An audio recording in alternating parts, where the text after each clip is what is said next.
Hey, this is Al Krauss with Indiana Lazy Bushman. Hey, I want to do an axe review today. You guys, I've talked about thrift stores before, antique malls, yard sales. You guys don't have to buy the most expensive axes. You can find a good expensive axe in antique malls and flea markets. They're all over the place. And I'm going to go over some of these different axes that I picked up at flea markets, and I'm going to do one today for you guys. I picked up this Trojan axe. This Trojan axe I haven't even cleaned up yet. Picked this up yesterday for $10. Made by a Trojan Tool Company in Australia. It's a real good axe.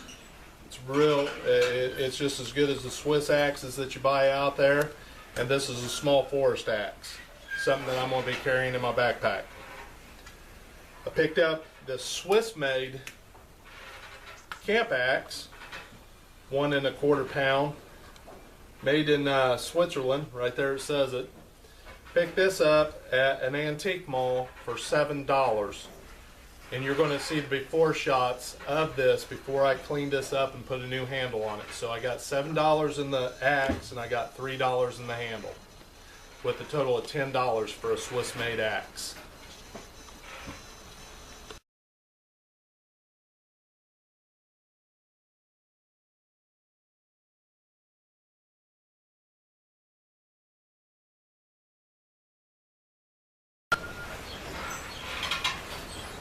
I picked up this 1800 double bit axe for my boy. He wanted this one. He picked it up for $3 at an antique mall, and then I picked this handle up for $7. So he's got a total of $10 in this one. We refiled the blade down on it. He carries this one with him. This one is a 1800s hammer carpenter's type axe. You can use this just the same out bush crafting or doing whatever you're doing. The reason I know this hand forged 1800 steel is in the early part of the 1800s, when they forged these, they made the tops of them wider than the bottoms of them so that you could drop the handle down in like a tomahawk and it would wedge in it.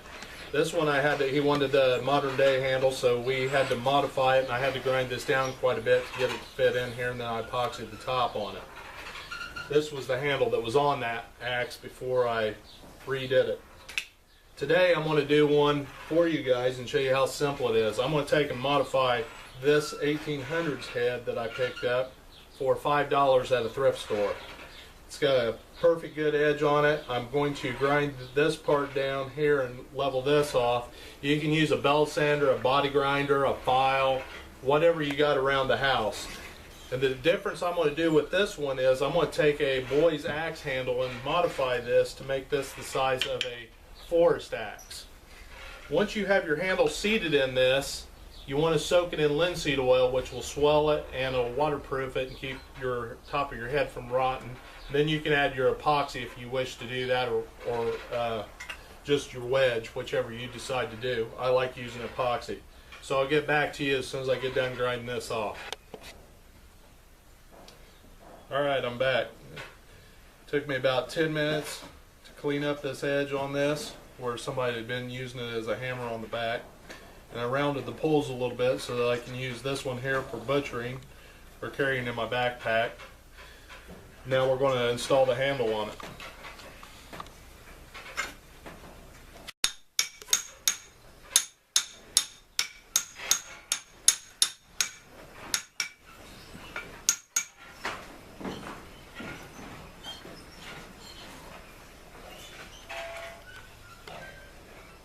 Keep in mind that when you are fitting these handles to these heads, you are going to have to do some sanding and modification to get them to fit. They just aren't going to slide in there.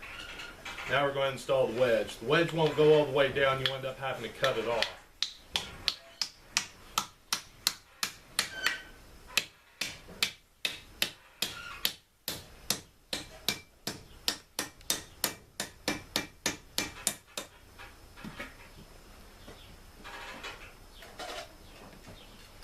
Now we got the wedge secured in there.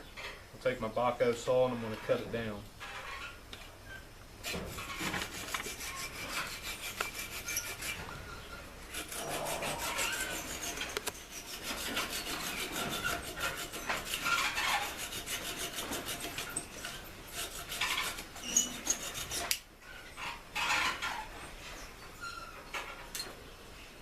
what the head of it should look like when you're done.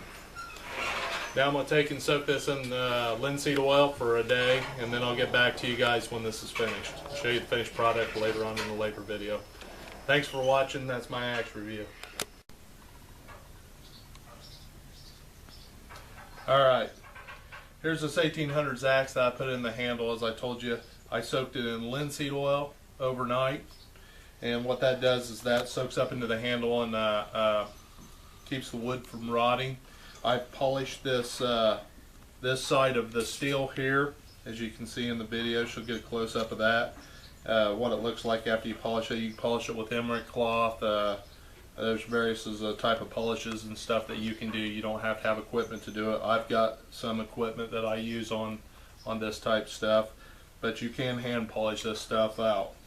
Now, as I talked about the linseed oil, I got boiled linseed oil. There's regular linseed oil and there's boiled linseed oil. Boiled linseed oil has extra additives to it so that it causes it to dry faster. So after soaking this handle for 24 hours, within another 24 hours it's dry. You soak it in regular linseed oil, you're going to have to wait at least a week. Also, with this linseed oil being a natural wood protectant, and you can use it to put a film over your metal, and it will protect the metal from rust. You need to keep in mind that boiled linseed and linseed oil is a natural wood protectant. You need to keep it in a dry area. If you put it in a moist place in the garage, you're going to have mold grow on that handle or on your metal, whatever you've got that linseed oil on, because it is a natural product. And then at the end, I go ahead and I seal my ends up with 5-minute epoxy. That's optional. You don't have to do that. I do that on my stuff. Here's the other side of this axe, unpolished. This is what it looked like unpolished. So there again, flea market find, $5 axe, $7 handle. Got 12 bucks in it. All these are flea market finds, every one of these. My Trojan axe that I got, made in Australia, hand forged. All these are flea market finds. Anybody can do this. It doesn't take anything to do this. So there you have it. My axe review on what you can do from flea markets to antique malls.